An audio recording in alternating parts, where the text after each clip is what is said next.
Good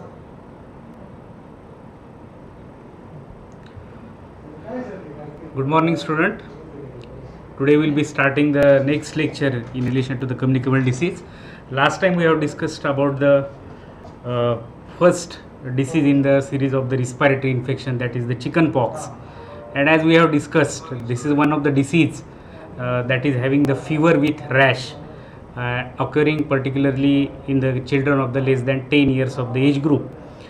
Today we are going to discuss about the next disease that is also we are considering under the heading of the respiratory infection, and that is the measles. So as you can see, another name for the disease is the rubella. For chicken pox, if you remember, the disease name was the varicella. Here for the measles, because whatever the presentation of the measles is there, the red spot that we are going to see all over the body. Here you can see the photograph of child having the measles, and you can see the reddish spots that are present all over the body along with the fever. So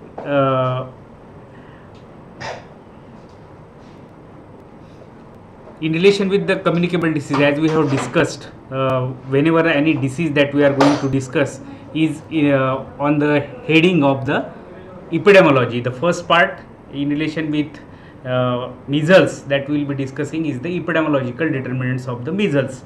In epidemiology, as we have discussed last time, we are going to see the agent, host, environmental factor, mode of the transmission of that particular disease, incubation period of that disease.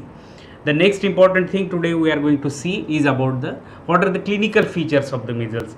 So here I would like to remind you, hope you have revised the chicken pox that I have taken last time. So when we are going to see the clinical features in relation with the measles, we will compare what the type of the rash that is present in the measles, how we can differentiate it from the rash of the chicken pox, and what are the other peculiar features in relation with the measles that may not be present in the chicken pox, or what are the peculiar features of the chicken pox that are not present in the measles. And the last part of the lecture will be, obviously we will be discussing about the prevention of the measles at a personal level, prevention of the measles at a community level, and whatever the treatment strategy, as it is a viral disease, that are available in relation with the measles, that we will be discussing in the last part of this lecture. Now here another photograph is there. First you look at this particular photograph, then you will get the idea in relation with this. That is the child who is suffering from the measles, and all over the body of that particular child you can see the rash that are present. The color of the rash is reddish color rash that is present. In relation with chicken pox, we have seen the rash, but the characteristics of the rash that were present in the chicken pox, that were the different characteristics of the rash that are present in the measles, that are different, and we will going to differentiate this particular thing. So here in this particular child you can see all over the body reddish color spots that are present.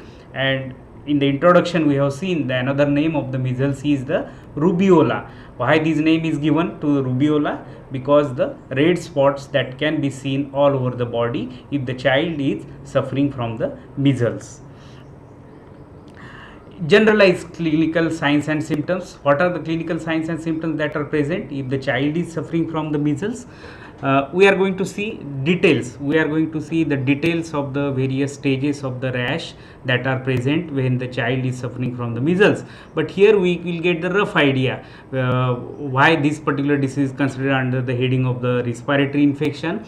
What are the skin rashes that are present? So the common features that is shared along with the chicken pox here, that is the fever is there, coryza is there, the child is having the respiratory infection, so obviously child may have the cough, and it is followed by the typical rash. So the rash is the important prominent feature that we will be discussing when we are discussing about the measles. Another photograph here you can see. In this particular photograph the child is having the measles, and just by looking at the face of the child the rash that are present over the face, we can get the idea, and it is not difficult to identify if you take the proper history from the mother and you do the clinical examination, physical examination of the child, you will easily able to diagnose the measles without having any laboratory examination. First, we should have idea what is the problem of the measles, why the disease is considered under the heading of the disease of the public health importance. And if we compare with the developed country and the developing country, we will get the idea in relation with the severity of the measles as far as the developing country is concerned. As we always say, India is having the double jeopardy. At one end we are having the problem because of the unhygienic condition, because of the overcrowding, we are having the communicable disease. At other end we are also facing the problem of the non-communicable diseases. So if we look at the picture of the measles, in developing country the case fatality range from the 2 to 15% as compared to less than 0.2 per 10,000 in notified cases in the developed country. Now, while taking the lecture of the chicken pox, as I have told you, there are many words in basic related to the basic epidemiology that will be coming, and we will be discussing about the meaning of this particular word, this particular terminology that will also be helpful when you are solving the epidemiological exercises in community medicine. So this word here you can look in the red font, that is the case fatality rate. So what is the meaning of the case fatality rate? What is the importance of the case fatality rate as far as the communicable disease is concerned? At present the corona is going on, number of cases are also more, and if we see the mortality in relation with the corona, we will find it may range from the 2 to 3%. So the case fatality rate give us idea about the killing power of that particular disease. How we are going to calculate the case fatality rate? Generally, the number of deaths because of that particular disease and number of cases of that particular disease, if we know, then we can calculate the case fatality rate in terms of the percentage.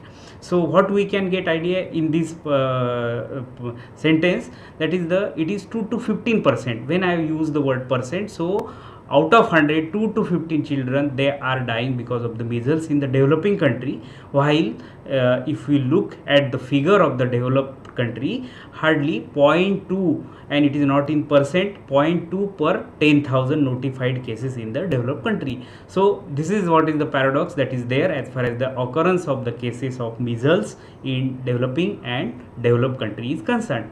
Now you have learned immunization schedule. We know what is the importance of the vaccine, what is the importance of the immunization, and this one sentence can give you idea the whatever the immunization and all these things we give stress. We run the various mission, we have run the Indradhanushya mission. Why we are giving importance to increase the coverage of the immunization?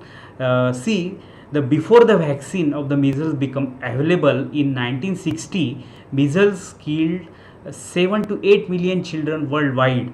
Another graph at the end of the lecture that I am going to show you. So how much reduction in this mortality that has taken place after the introduction of the measles vaccine. So the preventive part is equally important as far as the any disease is concerned, rather than having the clinical management. Here you can see the worldwide graph as far as the measles death, global measles death that are occurring, and here in this graph also whatever the thing that we have discussed in the previous slide, that you can see most of the developing country having the higher mortality as far as the measles is concerned. And if you look at the here in this particular the mortality of the India that has been mentioned, the figure available for this particular graph is the 2015. Now the first part of this lecture, as we have discussed, that is the epidemiological determinants. Again I will revise. Here we will be discussing agent, host, environmental factor, mode of the transmission of the disease, incubation period of the disease, what is the source of infection, what is the reservoir of the infection. So this is a particular point, these are the particular points you should never forget whenever any question that is asked in the examination about the epidemiology of any disease. So the first thing is about the agent factor. What is the agent for measles? Measles is caused by RNA paramyxovirus virus. So again it is clear chickenpox was viral disease. Here it is also the measles is viral disease, and here we are considering under the heading of the respiratory infection. Why we are considering under the heading of the respiratory infection? That answer we will get when we see the mode of the transmission of this particular disease. Now about the source of infection. The only source of infection is case of measles. So what I expect from you, whenever you are attending the lecture of the measles, you should also be prepared with the chickenpox, because what we are going to do here, whatever the thing that we are going to see in the measles, we will be comparing this with chickenpox, how we are going to differentiate the measles from the chickenpox. So the same case we have seen in case of the chickenpox, there also the source of infection was the case of the measles, and in measles the carrier stage is not known to occur, because if you remember the second year you have learned the microbiology, you might be remembering the typhoid Mary and how this dangerous this carrier stage, if any disease is having, so she has gifted the infection to the thousands of the person. So fortunately the carrier stage is not there as far as the measles is concerned. What is the infective material? Why we are considering the measles under the heading of the respiratory infection? So here lies the answer.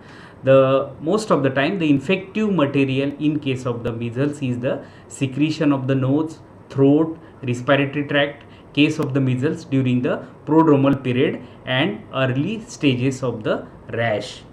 Another term in previous lecture also we have cleared this particular term is about the secondary attack rate. So suppose there is a primary case is there in the community, and those who are susceptible person or those who are not vaccinated, those who are not immunized, what percentage of the chance is there that these children will get infection from the primary or the index case in the community? So the secondary attack rate give us idea about the communicability of that disease or the communicable power of that particular disease.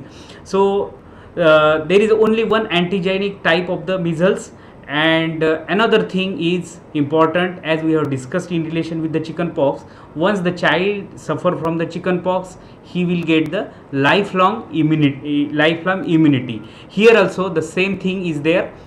Once the child has suffered from the measles, occurrence of the another episode of the measles, rare chance is there. Communicability, measles is highly infectious disease during the prodromal period. Communicability declines rapidly after the appearance of the rash. Now again we will go back to the chickenpox, we will compare with the chickenpox, and then we will see about the communicability of the measles. So what is mentioned here as far as the communicability of the measles is concerned, the period of communicability is approximately 4 days before appearance of the rash and 5 days after the appearance of the rash. Now if you remember, in case of the chickenpox, the period of communicability was 1 to 2 days before appearance of the rash and 4 to 5 days after the appearance of the rash. So if we compare the communicability of the chickenpox with the measles, we get the idea. Even the child is not having the fever, but child is having fever, but child is not having the rash, but 4 days before appearance of the rash, the child is spreading the disease into community. While in case of the chickenpox, 1 to 2 days prior the appearance of the rash, the child will spread the disease in the community. So the communicability of the measles is higher as compared to the chickenpox, because here this particular period of the communicability is more as compared to the chickenpox. And the same period after the appearance of the rash, what is the importance? At least we know the child is having the fever, the child is having the rash, and we can isolate that child and we can spread the disease into the community. So the period of communicability is important as far as the prevention and control of that particular communicable disease is concerned. Host factor. This is the second thing whenever we are discussing the epidemiology of any disease. What we have discussed in relation with the measles is that measles is communicable disease. We are considering it under the heading of the respiratory infection. Why we are considering it under the heading of the respiratory infection? Because the infective material we are finding in the throat, nasal secretions. And another thing that we have discussed as far as the agent factor, it is viral disease, belongs to the paramyxovirus family. The second part of any disease epidemiology is obviously host factor, because we know the agent is present, host is there, environment may be favorable, but not each and every person suffer from this disease.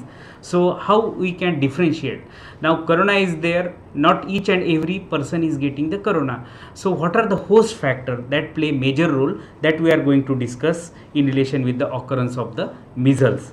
So first thing, if you remember, in which age group the chickenpox was common, we have discussed that the chickenpox is common in the school going children, particularly in the children less than 10 years of the age. Here we can easily differentiate the age occurrence of the measles. It affects virtually everyone in infancy or the childhood. So the different age group here we can see as far as the measles is concerned. Maximum number of the chances of the occurrence of the measles is between the 6 months to 3 years of the age group, while in case of the chickenpox, as we have discussed, it occurs generally in the school going children, generally less than 10 years of the age group, the maximum number of the cases of the chickenpox that can be seen. As far as the sexual differences or the gender difference in the measles is concerned, it affects equally. So there is no any male female differentiation in relation with the occurrence of the measles that is there. And what is the most important factor that differentiate why not each and every person get the disease? When the disease agent is there, environmental factors are favorable, that decides is the immunity of the person, whether the person is vaccinated, is he has taken the immunization. That will be only the protective thing. As far as the immunity is concerned, no age is immune if there is no previous immunity. And one thing that we have discussed in relation with the secondary attack rate of the measles is the one attack of measles generally confers the lifelong immunity. So this is again one of the important thing. Either the child should have the natural infection, he has already suffered from the measles, or he should have been taken this vaccine. What are the changes that are there, what are the recent updates as far as the measles vaccine is there, that we will be discussing in the last part of this particular lecture. Infants are protected. Now one of the thing that should come in your mind, we are giving in India, we give the BCG immediately after the birth, and if you have seen the immunization schedule, we are giving the measles at the age of 9 months. So why this difference? Why not to give the measles immediately after the birth? One of the thing obviously we are knowing, that is the higher incidence and prevalence of the tuberculosis in India. Once you born in India, immediately after the birth you are at risk of getting the tuberculosis, while fortunately in case of the measles, infants are protected by maternal antibody up to the 6 months of the age, and in some maternal immunity may persist beyond 9 months. So we have decided to give, if you look at the immunization schedule, generally first dose of the measles vaccine we give at the age of the 9 months. Recently we have started giving, instead of only plain measles vaccine, we are giving the MR vaccine. So what is the rationale behind giving this MR vaccine? When it has been started, what campaign that has been run in relation with the MR vaccine, that we will be discussing at the end of this lecture. So immunity after vaccination is quite solid and it is long lasting. Another important part, naturally, that play role, if the person will suffer, if the child will suffer from the disease or he will not suffer from the disease, is his nutritional status. Many times when we have discussed the protein energy malnutrition, at that time we have discussed there is a vicious cycle is there. Either the child will have the malnutrition and then he is more prone for the infection, or the child will have the infection, then he is more prone for the malnutrition. But the nutritional factor play major role as far as the measles is concerned. Measles tend to very severe in the malnourished child. So imagine the child is malnourished he is having the severe acute malnutrition, and on this background he is suffering from the measles. So here the mortality chances are more as compared to the normal child who is suffering from the measles. Even a healthy child, the attack of severe measles may be followed by weight loss, precipitating the child into the malnutrition. So here what is happening, the second phenomena is happening. The child is healthy, but he is having the measles infection, and the vicious cycle of infection leading to the malnutrition that can be seen in the measles. And this is the most important thing that need to give attention when we are managing the case of the measles. Not only the drug and all these things that we need to give, but the advice in relation with the nutrition of the child, that is also important if the child have suffered the infection of the measles, because he is more prone to develop the malnutrition once he having the one attack of the measles. The third part of our epidemiological determinants is obviously, after seeing the agent factor, the host factor, the third thing we need to understand what are the environmental factor as far as this disease is concerned. Obviously this is a respiratory infection. One of the things that is common, that is shared with chicken pox, is that we have seen in case of the chicken pox also, the disease is common in the first 4-5 months of the year. Here the measles is also winter disease, probably because the overcrowding chances are more, the people are more staying indoor, and the overcrowding is the factor that we have discussed at the time of the chicken pox also. Many times the people are having not separate kitchen, living in 1 or 2 room, the people living in the slum, and the overcrowding is the major factor that is affecting the spread of the any respiratory infection, and that is also applicable as far as the measles is concerned. Epidemics of the measles are common in India generally during the winter and the early spring. So generally the January to March or January to the April, this period you will see the maximum number of the cases of the measles. How the transmission of the measles occurs, we have seen the transmission in case of the chicken pox, that the same thing here it is there, either person to person contact or the droplet infection and droplet nuclei, they are important as far as the spread of the measles from one child to another child is concerned. So it may occur 4 days before appearance of the rash, as we have seen in relation with the communicability, and 5 days thereafter. So again I will give here the stress. So what is the most important period, where the chances of the transmission are more? The child is not having the rash. 4 days before the rash, even that period, the child is spreading the disease into the community, where the isolation and like measures we are not taking, because we are not sure whether the child is having only fever or the child is suffering from the measles. And obviously, as we are discussing the heading under the respiratory infection, the portal of entry of the virus is respiratory tract. The next thing is about the incubation period. Incubation period in case of the measles is commonly roughly 10 days from the exposure to the onset of the fever. Here I will revise the definition of the incubation period, that is the entry of the infectious organisms inside the body of the host till the appearance of the signs and symptoms. So once the child get infected, it may take roughly 10 days. This period may extend up to the 14 days for the appearance of the rash. While in case of the chicken pox, if you remember, the incubation period was in the range of the 14 to 16 days.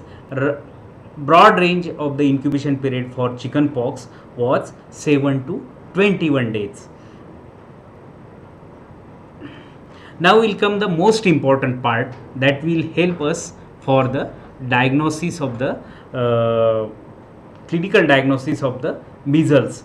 How we can diagnose? First important thing, as we have given the stress many times on the history taking. Here you will have to take the history from the mother, whatever the signs, symptoms that are present, and then it will give you idea after doing the physical examination whether it is a measles or any other disease having the fever with rash. So most of the time in the clinical social cases you will get one case as a fever with rash, and at that time you should keep the differential diagnosis if it is a less than 10-year child, whether it is a measles or it is a chicken pox. Then by knowing the clinical features, by knowing the characteristics of the rash, we can easily able to differentiate between the rash of the measles or the rash of the chicken pox. So if you remember, in case of the chicken pox also we have seen the 3 stages of the disease. Here the same thing is there. The first stage is the prodromal or the pre-eruptive stage. Second stage of the measles is eruptive stage, and third is the post-measles stage. What effects that disease is living in that particular child after recovery from the infection. So here you can see the photograph. The child is suffering from the measles. Just by looking at the face, what you can observe, generally the reddish discoloration of the eyes is there, watery eyes is there. So this is one of the disease where you can, just by looking at that particular face of the child or looking by doing the physical examination, it is easy to diagnose without going for any laboratory examination. We will able to diagnose the measles. So this is a photograph of a young child having the moderate illness from the measles. He is having the runny nose, teary eyes, and all this is because of the measles infection.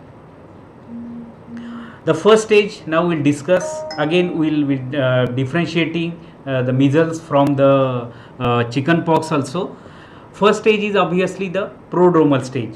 In case of the chicken pox also we have seen the fever is there. It may persist for approximately 24 hours.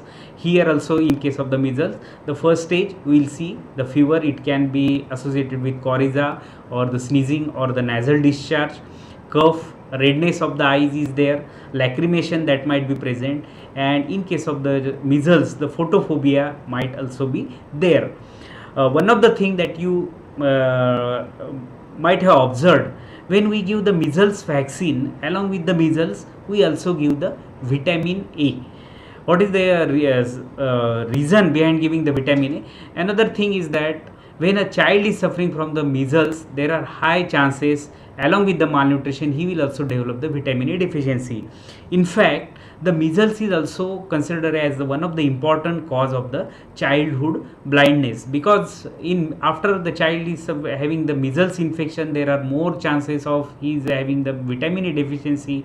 The conjunctival or the corneal scarring is common in the post-measles stage, and that is considered as one of the causes. Measles is considered as one of the causes of the childhood blindness. Another thing that may be associated along with the fever, the child may have the vomiting or the diarrhea. In relation with the chicken pox, we have discussed the pleomorphism is the characteristics of the chicken pox. If you remember, again you can see that lecture on YouTube, and here what is the characteristic feature as far as the measles is concerned is the Koplik spot that is there as far as the measles is concerned. What is this Koplik spot or how it appears? There are some photographs that we are going to see. So how to identify this Koplik spot? They are generally small bluish white spot. They are present at the red base. What is the size? Not each and every case, it is not the classical sign in relation with the measles that you will be seen, but they are smaller than the head of the pin. Here you can see in this particular photograph the Koplik spot is there. If you can see the arrow, so this photo shows the typical Koplik spot. Size is 1 to 2 millimeter. It is blue white spot inside of the mouth across from the molar. So this is one of the typical feature as far as the measles is concerned. If you get MCQ and in which disease you get the Koplik spot, your answer should be the measles. Another photograph here you can see, this was the patient presented with the Koplik spot on palate due to the eruptive measles on the day 3 of the illness. So here on the palate you can see the Koplik spot. As far as the chickenpox is concerned, what we have seen the characteristic feature of the rash, the pleomorphism, all the 4 stages of the rash that can be present at one particular period of the time on the skin or on the body of that particular child. As far as measles is concerned, the Koplik spot is the characteristic feature of the measles. Now we'll come to the second phase. The same thing that we have discussed in chickenpox. The first is the pre-eruptive phase. Normally the child will have the fever. In eruptive phase, the rash will be there. What is the characteristics feature of the rash? How we are going to differentiate with the rash of the chickenpox? If you remember, we have seen the chickenpox rash. What was the characteristic feature of the rash, where it was present first time on the body? We have discussed it as the rash first appear on the trunk and then it spreads laterally. Then it will go on the face, then it will go on the arm, then it will spread to the leg of that particular child. But here the same feature is not present in the measles. The appearance of the rash and how the rash spread in case of that particular child, here we are going to see in the next slide. So look at the rash sequence. Why I am comparing with the chickenpox? Because it is easy to remember when you are comparing these 2 diseases, having fever with rash, then lifetime you will not forget. As we have discussed, the chickenpox rash is present on the trunk, then it is going to appear on the face, on the arm, and then on the leg of that particular child. While look at the rash sequence of the measles. First time the rash will appear behind the ear, then along the hairline of the body it will go to the face, then neck, then chest, the back of that child, abdomen, and the limb. So in chickenpox we have seen the first rash is appearing on the trunk, while in case of the measles the rash is appearing behind the ear. So why we are giving repeated stress on the history taking? If you are taking the history of that child having fever with rash from the mother, ask mother where the rash she has noted for the first time, and that will also give you idea in relation with the diagnosis of that particular disease. Now the third stage that we are going to see as far as the measles is concerned, first stage we have seen the fever was there, Koplik spot that may be present is not the classical feature. Second stage we have seen the rash is appearing behind the ear and then it is spreading from the face, chest, back, abdomen and the lower part of the body. After recovery or in the post-measles stage, the child might have lost the weight. Now again, if you remember, just 5 minutes before we have discussed the importance of the nutrition as far as the host factor is concerned. We have discussed the occurrence of the malnutrition once the child suffer from the measles. So this vicious cycle that is there, as we have discussed, that is the infection and malnutrition and the infection.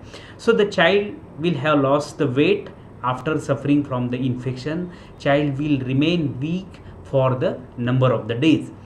There is an increased susceptibility to other bacterial and viral infection.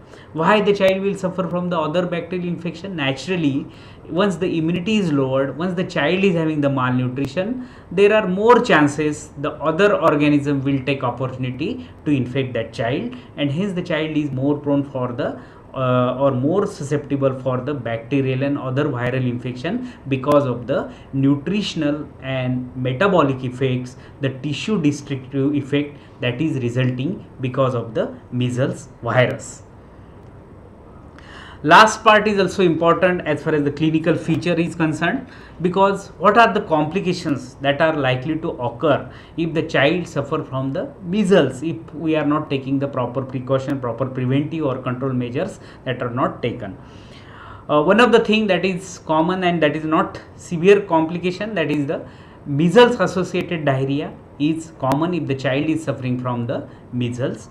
Second thing, as it is a respiratory infection that can also be seen in case of the chickenpox, is the pneumonia and other respiratory complication that can result if we have not treating the child in the earlier stages.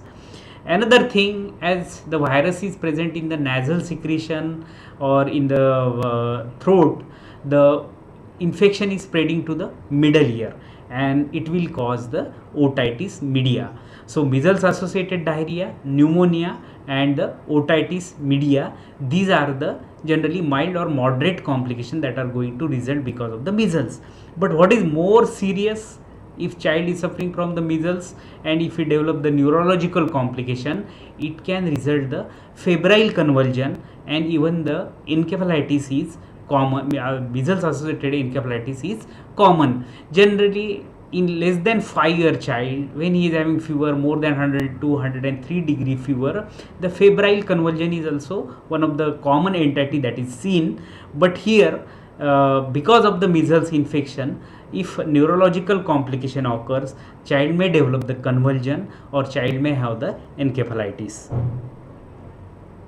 The name for this particular condition, what we call it as the SSPE. SSPE is the short form. Full form is subacute sclerosing panencephalitis, is common a rare complication that can be seen after many years once the child develop the measles infection, and it is characterized by progressive mental deterioration leading to the paralysis and probably due to the persistence of the virus in the brain. But fortunately this is the rarest complication that is resulting because of the measles. Now will come the last part of this particular lecture is about the what is the treatment strategy. Again, if you remember, what was the treatment strategy as far as the chickenpox is concerned? One of the things that we have discussed when we have seen the chickenpox, that it is a viral disease, so no need to prescribe the antibiotic. Antibiotic will be needed only if the child develop the secondary bacterial infection. One of the thing that we have given the stress when we have discussed the chickenpox is the hygiene of the child, the bathing or the sponging, the hygiene maintenance, that is important, because the many times the rash results in itching, and one of the thing that we can prescribe in that case is the antihistaminics that can be given if the child is suffering from the chickenpox. Now here we will see what are the specific strategy as far as the prevention and control of the measles is concerned. It is viral infection, so naturally the general therapy is the rest and diet. As we have seen, the malnutrition is more common if the child suffer from the measles. And the second thing is the fever is there, the symptomatic therapy that can be given, the paracetamol that can be given. Again, when you are giving the paracetamol to the child, remember, record the weight of the child. One of the thing when we discuss the clinico-social case, we give importance to the anthropometric measurements of the child. Whatever may be the diagnosis, you should record the height, you should record the length. In less than 2-year child, we call it as the length. Then you should measure the head circumference, the chest circumference of that particular child, mid upper arm circumference of that particular child. So depending upon the weight of that child, we are going to give the symptomatic therapy. In for the fever, the paracetamol is the drug of choice.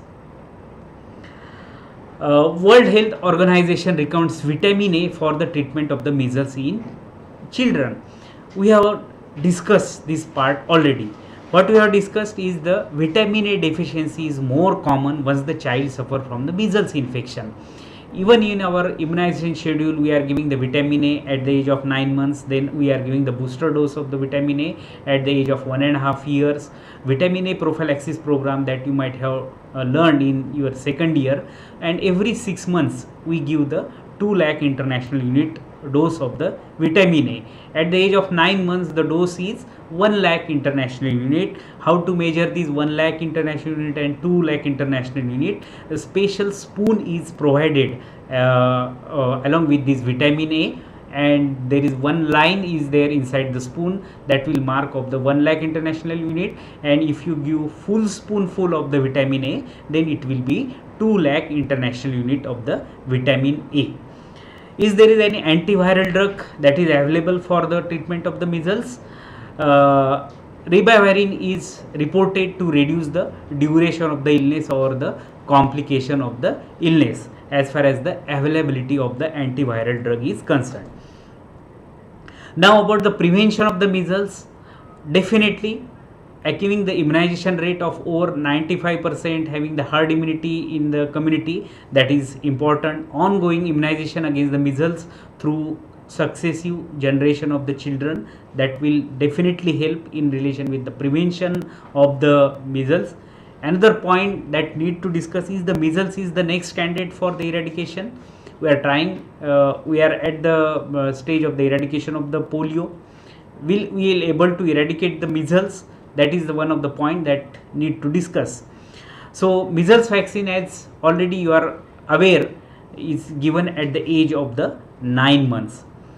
We'll discuss MR vaccine. Recently we are not giving this measles vaccine, but you should have idea about the measles vaccine, hence we'll cover this part, and then we'll go to the MR campaign that has run recently, and what is this MR vaccine, what is the dosage of the measles rubella vaccine. So here you can see the measles vaccine. What is the type of the vaccine? Naturally it is the live attenuated vaccine. Dose, as you are aware, it is 0.5 ml is the dose of the vaccine. It can be administered through the subcutaneously or the intramuscularly. Now we'll come to the latest campaign that has been run in India. It is the MR campaign. What is the full form of the MR campaign? MR is the measles and rubella campaign. All children, what was the principle behind this campaign? All children aged between 9 months and less than 15 years will be given MR vaccine irrespective of their previous measles rubella vaccination status. So underlying this last part, irrespective whether the child has previously received the measles vaccine or the rubella vaccine, we are not going to consider that. What is the age group for which this MR campaign? The one dose of the MR vaccine that was given to each and every child who is in the age group of 9 months but who is less than 15 years. Now what is the need? What do you think the need of giving MR vaccine? Since many years we have given only measles vaccine. What is the need to add these rubella component? If you see, go to the private practitioner, since years they are giving these MMR vaccine, generally approximately at the age of the 15 months. But if you look at the previous national immunization schedule, the rubella component or this MMR component, that was not there in our national immunization schedule. Then why there is need to start this MR campaign or to include these rubella component when we are giving the measles vaccine, or why we are giving the measles and rubella vaccine now? One of the thing that you might have heard is the torch infection. The R word in this torch infection stands for the rubella. And why these MR vaccine that should be given to the child at the age of 9 months? Here we will get the answer, that is in congenital rubella syndrome, that is more common. Many times the abortion occurs in a lady and she might have this rubella infection, and the child may develop this congenital rubella syndrome.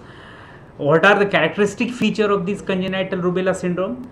If the mother is having the rubella infection and child develops this CRS or the congenital rubella syndrome, there are chances the child will have the congenital cataract, congenital glaucoma and congenital deafness.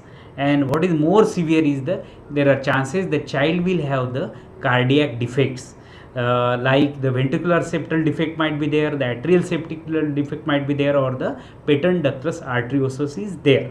So it is necessary to start this MR campaign, and now instead of measles we are giving the MR vaccine to that child.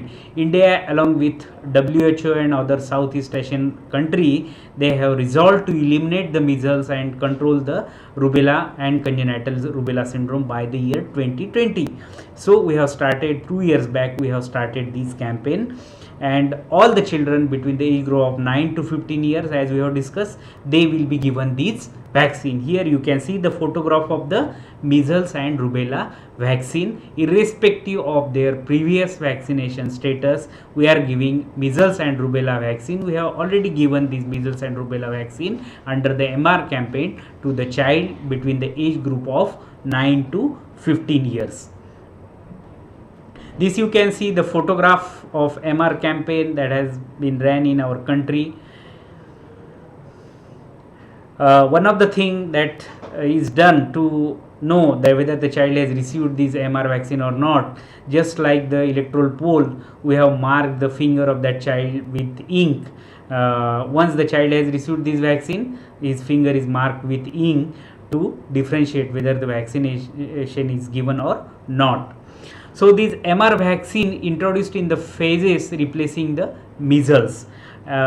In case of the measles, what we have seen, it is the live attenuated vaccine, and only one dose of the measles we used to give at the age of 9 months. How this MR vaccine is different. Here we can see the 2 doses of the MR vaccine that should be given to the child. The first dose should be given at the age of 9 to 12 months, and second dose of MR should be given to the child when the child reaches to the 16 to 24 months of the age. And this measles and rubella vaccine used in immunization program is also live attenuated vaccine. Measles was also live attenuated vaccine. MR vaccine is also live attenuated vaccine. Now this is one important thing. Many times you have visited the primary health center and you might have seen our cold chain, how the cold chain is maintained, the deep freezer that are available at primary health center level, the ice line refrigerators that are available at this primary center. And whenever you are visiting at a primary health center, you should look at these ILR, how the vaccine is kept. It is not like it is randomly kept anywhere, but here you can see the OPV is kept at the base. Then MR vaccine, here you can see where the MR vaccine is kept. So the temperature is maintained when we are maintaining this cold chain, and we are keeping this MR vaccine inside the ice line refrigerator. Then you can note the sequence at the base OPV, then MR vaccine, then BCG is kept. The rotavirus is also introduced in immunization schedule nowadays, so it is kept above the BCG vaccine. Then tetanus toxoid vaccine and these DPT or the pentavalent vaccine nowadays we are giving, and then hepatitis B vaccine that is kept. So how this cold chain is maintained, how the vaccines are stored in the ice line refrigerator, this is the important practical thing you should know as a basic. Then if we are carrying the immunization session at sub-center, these ILR may not be available. It is not available at sub-center. So we are keeping generally you have seen the vaccine carrier, the healthcare worker, they are taking the vaccine in the vaccine carrier. These ice pack, they are prepared in the deep freezer, and here you can see the vaccines are kept on these ice pack, and the vaccination session that is carried at a peripheral level, at sub-center level, or at any Anganwadi. So MR vaccine is lyophilized, reconstituted with diluent, and this diluent will be provided with manufacture. Each MR dose is 0.5 ml and should be administered subcutaneously in the right upper arm, similar to the measles rubella vaccine operational guidelines. So this is one link. If you go on the internet and if you go on this particular link in relation with the measles rubella vaccine guidelines that has been operational guidelines that has been given by Government of India, you can find more details about the measles rubella vaccination. So as a homework, you should visit this document. It is available in the PDF format, and more details about the measles rubella vaccine here you can get in this particular document.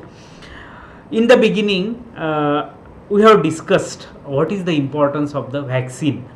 Generally, the glamour is there for the treatment, the glamour is there for the surgery, glamour is there for the treating complication, managing the disease, but we underestimate the importance of the vaccine. what change the vaccine can bring. And here you can see in this particular graph, just after this was the cases of the measles that used to occur before the 1960, and at this point the vaccine is licensed and it has been introduced for the use for the prevention and control of the measles. And here you can see the drop in the number of the cases. After 1970, the significant drop in the number of the cases of the measles you can note, and here you can understand the importance of the public health, importance of the community medicine, importance of the preventive medicine. The one point during the discussion also I have put, you can give the thought, that is just for food for thought. Can we think about the eradication of the measles? Smallpox is the one thing that we have discussed in the last lecture that has been eradicated. Measles, polio, there are not a case of polio in last 3-4 years in India. Is it possible to eradicate the measles? There are some favorable points that are there. One is the absence of animal host. As we have discussed, the source of infection is the case of the measles. There is a durable immunity after the disease. As we have discussed, once the child is having the natural infection because of the measles, then chances are there the second infection is rare. There is availability of the potent vaccine, and this is our strong defense point as far as the measles is concerned.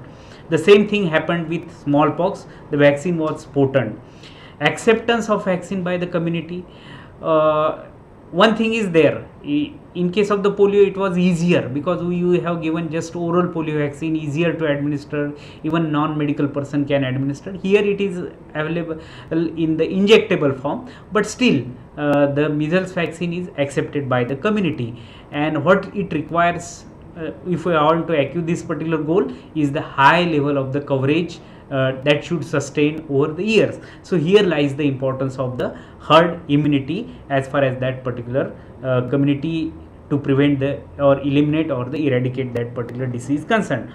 So thank you. So to summarize what we have discussed in relation with the measles today, we have discussed the epidemiological determinants of the measles. We have discussed any epidemiology of the disease that should be discussed under the heading of agent factor, that is the RNA paramyxovirus that is causing the disease, host factor, how the immunity play important role in differentiating with the chicken pox. This disease occurs in the less than 3 years of the age, while chicken pox is common in school going children. Then we have discussed the environmental factor that are common to both the disease, that is the chicken pox, and as far as the measles is also, that is the disease more common in winter season. Overcrowding is the factor that's favorable for the spread of the respiratory infection. The third part we have discussed about the incubation period that may range from 10 to 15 days, 7 to 21 days, that was the long duration as far as the chicken pox is concerned. Source of infection is the case of the measles. Then we have discussed the clinical feature, that is the pre-eruptive phase, eruptive phase, and the post-eruptive phase. In pre-eruptive phase, generally the rash, before the rash appears, 4 days prior, the child is spreading the disease into the community, and that is more dangerous period where the more chance of the spread of the measles that is there. Koplik spot is one thing that you should not forget when you are discussing or thinking about the measles. That is very peculiar as far as the measles is concerned, while pleomorphism was common as far as the chicken pox is concerned. Then we have discussed the rash appearance in case of the measles. So rash is appearing in behind the measles, spreading along with the hairline to the face, chest, back, abdomen, and then to the leg of that particular child or the arm of that particular child. And lastly, we have discussed, although the measles vaccine we have given since year, one of the recent update that you should keep in mind, nowadays we are giving the measles and rubella vaccine, what we call it as the MR vaccine. you should know about the what is this MR campaign, in which age group this MR campaign and MR vaccine that was given, and the last and most important thing is the dosage schedule of the MR. That is we used to give single dose of the measles at the age of 9 months, while as far as the measles and rubella vaccine for the prevention of this congenital rubella syndrome and all these complications, we are giving these 2 doses of this MR vaccine. So this is all about in relation with the measles. Till now we have discussed the chicken pox and measles. Next lecture we will be seeing another communicable disease of public health importance. Thank you very much.